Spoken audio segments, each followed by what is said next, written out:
Государственное учреждение «Түндүк» при Министерстве цифрового развития Кыргызской Республики является техническим оператором такими масштабными информационными системами, как система межведомственного электронного взаимодействия, как государственный портал электронных услуг, единая система идентификации, государственная система электронных сообщений.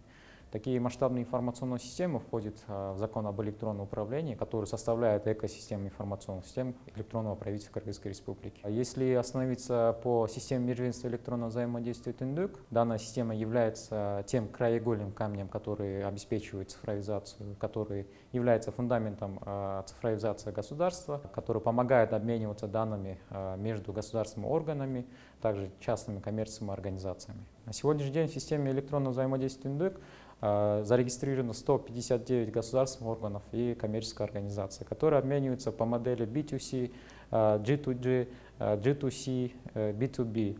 То есть эти модели обмена данных позволяют сокращать справки, также оптимизировать временные затраты для граждан при получении финансовых услуг, либо при получении государственных услуг. На самом деле СМЭФ «Түндүк» не хранит и не агрегирует базу, информацию о полученных от государственных органов. Каждый государственный орган имеет свою базу и является держателем массивов персональных данных. Соответственно, система «Түндүк» позволяет обмениваться данными. И раньше как было? Раньше мы искали, есть ли у налоговой такие информации, и тратили очень большое время, чтобы обмениваться данными в электронном виде.